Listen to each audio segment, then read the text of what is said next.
Selamat pagi. Assalamualaikum warahmatullahi wabarakatuh. Bertemu kembali dengan saya, Bapak Edi Budi Santoso di pelajaran Bahasa Indonesia. Di materi hari ini, kita akan mempelajari tentang teks tanggapan kritis. Dan di pertemuan yang pertama ini, ada tujuan yang harus kalian pahami. Yang pertama adalah kalian dapat menjelaskan struktur teks tanggapan. Yang kedua, kalian dapat menjelaskan ciri teks tanggapan. Dan yang terakhir, kalian dapat menjelaskan ciri kebahasaan teks tanggapan kritis. Nah, untuk lebih lanjut, kita akan belajar tentang teks tanggapan kritis bersama dengan saya, Bapak Edi Budi Santoso. Apa itu teks tanggapan kritis? Bagaimana cirinya? Ikuti terus untuk pembelajaran pada hari ini. Nah, anak-anak, kita sebagai makhluk sosial tentunya itu selalu membutuhkan orang lain. Dalam kehidupan sehari-hari, kita tentunya sering berinteraksi dengan berbagai macam orang yang punya pandangan yang beragam. Kemungkinan mereka juga memiliki karakter yang berbeda-beda. Nah, dalam kondisi seperti itu, bisa saja nanti kita memberikan tanggapan atas pendapat dari orang lain. Nah, kegiatan memberikan pendapat itu merupakan tanggapan kalian terhadap sesuatu. Sesuatu itu bisa berupa peristiwa, fenomena atau ucapan, perbuatan, bahkan karya orang lain.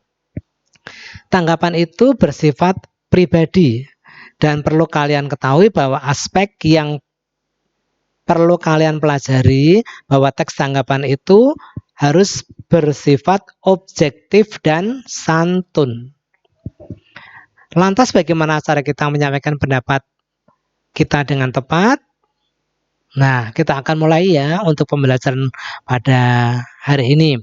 Kita mulai dulu dengan definisi teks tanggapan kritis ya, yaitu teks yang berisi tentang gagasan yang disampaikan oleh seseorang mengenai persoalan yang sedang terjadi. Nah, teks tanggapan itu sering digunakan dalam perdebatan atau diskusi dalam forum ilmiah yang membahas tentang isu terkini. Baik, kita lanjutkan lagi. Teks tanggapan kritis itu dibedakan menjadi dua, yaitu yang berupa kritik dan yang berupa pujian. Nanti yang berupa kritik itu bisa berupa sanggahan dan penolakan, sedangkan yang berupa pujian itu bersifat persetujuan. Oke, kita lanjutkan. Struktur teks tanggapan kritis dibedakan menjadi tiga, yaitu yang pertama konteks, yang kedua deskripsi, dan yang ketiga adalah penegasan ulang. Nah, apa itu konteks? Ya, kita akan lanjutkan ya. Konteks itu merupakan struktur pertama dalam teks tanggapan kritis. Isinya berupa pernyataan atau gambaran umum tentang konflik atau masalah yang ada dalam teks itu ya. Jadi saya ulangi, berisi tentang pernyataan atau gambaran umum tentang konflik atau topik yang dibahas. Itu namanya konteks. Yang kedua adalah deskripsi, yaitu tentang penjabaran informasi atau pernyataan atau pendapat yang berupa mendukung atau menolak dari pendapat yang kalian kemukakan. Itu adalah bagian deskripsi. Yang terakhir adalah penegasan ulang, yaitu berisi penekanan ulang suatu pendapat terhadap informasi atau data yang sudah kalian sampaikan ya. Jadi ditegaskan kembali, penekanan ulang ya. Itu adalah struktur yang ketiga. Nah, anak-anak, untuk lebih jelasnya lagi bagaimana ciri-ciri umum dari teks tanggapan. Yang pertama, bahwa teks tanggapan itu menanggapi suatu peristiwa ya, fenomena atau objek-objek lain ya, bisa pendapat, bisa karya seni yang disertai dengan fakta dan data serta alasan-alasan yang mendukung. Itu ciri yang pertama ya. Jadi berupa fakta, data, dan alasan yang mendukung. Yang ciri kedua adalah memuat 3 struktur ya. Yang pertama tadi ya berupa evaluasi atau berupa konteks ya, terus berupa deskripsi dan penegasan ulang. Ciri yang ketiga adalah menggunakan kalimat kompleks yang dilengkapi dengan konjungsi dan kata rujukan. Nah, itu adalah ciri teks tanggapan kritis. Bisa diterima penjelasan Pak Edi untuk hari ini? Baik, kita lanjutkan. Bagaimana ciri kebahasaan teks tanggapan kritis itu? Baik ya, yang pertama adalah berupa kalimat kompleks, yaitu kalimat yang memiliki lebih dari 2 struktur. Sering disebut juga adalah kalimat majemuk ya. Yang pertama adalah kalimat kompleks atau kalimat majemuk. Yang kedua, menggunakan konjungsi atau kata hubung yang menghubungkan kalimat satu dengan kalimat yang lain. Yang ketiga adalah menggunakan kata rujukan ya, atau disebut juga referensi. Kata-kata yang memberikan informasi atau yang memperkuat pendapat kalian, yaitu namanya kata rujukan. Yang terakhir, penggunaan diksi atau pilihan kata yang sesuai dengan konteks. Itu adalah ciri kebahasaan teks tanggapan kritis. Nah, untuk lebih jelasnya, kalian bisa mendengarkan contoh teks tanggapan kritis yang berkaitan dengan virus COVID-19 ya. Dengarkan penjelasan Pak Edi. Di bagian konteks, pandemi COVID-19 telah menghantui seluruh negeri, bahkan dunia. Bahaya terbesar dari virus ini adalah penyebarannya yang sangat cepat, yang bersifat eksponensial atau berlipat ganda. Namun di balik bahaya kesehatan tampaknya terdapat pula bahaya lain yang tersemat di dalamnya. Pandemi COVID ini mampu mengoyak persatuan bangsa. Di bagian deskripsi, bagaimana tidak, rasanya setiap kebijakan pemerintah daerah ataupun pemerintah pusat seringkali menemukan titik tengah. Sulit sekali menemukan titik tengah yang dapat disepakati untuk membasmi wabah ini dengan efisien. Mohon maaf, tanpa mengurangi rasa hormat, mengapa tampaknya banyak pihak yang justru malah saling menyalahkan. Contohnya adalah bagaimana ketika sebagian kecil masyarakat itu mengkritik kebijakan Gubernur Jakarta Anies Baswedan yang mengadakan PSBB secara ketat di wilayah Jakarta. Padahal saya kira pertimbangan beliau masuk akal. Perhitungannya berdasarkan jumlah kapasitas rumah sakit yang tersedia untuk menangani pasien COVID-19. Jika tidak dilakukan PSBB dengan ketat, maka kapasitas rumah sakit tersebut akan habis dalam waktu singkat. Namun sebagian kecil masyarakat justru mengatakan bahwa kita memiliki kapasitas kesehatan yang cukup. Sementara banyak warga yang masih tidak sadar akan protokol kesehatan. Mereka juga memberikan kritikan terhadap program pemerintah yang memberikan sanksi kepada para pelanggar protokol kesehatan.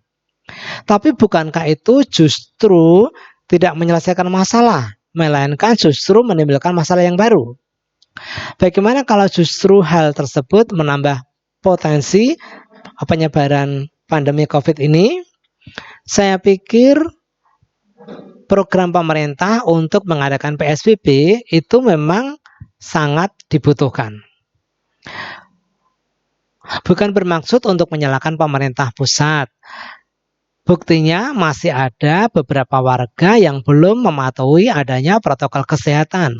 Mereka masih banyak yang lupa memakai masker, bahkan banyak yang berolahraga secara berkerumun. Bahkan di tengah kondisi yang genting seperti ini, ada warga yang malah menggelar pentas seni dalam iklim pandemi yang tidak menentu ini. Demikian juga para wartawan atau awak media seakan-akan juga memberitakan informasi yang kadang-kala menyudutkan kesalahan suatu pihak dalam menangani COVID-19 ini. Nah, di bagian akhir atau penegasan ulang, pada akhirnya jika kita terus menyalahkan satu dengan yang lain, maka justru ini akan memperparah kondisi COVID-19 ini. Di tengah pandemi yang melanda ini seharusnya kita berhenti saling menyalahkan. Sebaliknya justru kita saling bergotong royong untuk membantu menangani melalui kebersamaan. Dengan kebersamaan untuk kebaikan kita bersama. Nah, anak-anak, itu tadi contoh teks tanggapan kritis ya. Tadi ada 3 struktur ya. Coba kalian pahami lagi. Ini bagian konteks ya, membicarakan topiknya apa. Oh, topiknya tentang pandemi COVID-19 ya. Ini di bagian struktur yang kedua yaitu deskripsi ya, deskripsi. Tadi penulis di sini itu memberikan argumen betapa pentingnya PSBB ketat. Di samping itu juga pentingnya penggunaan tadi masker ya, serta protokol kesehatan yang lain ya.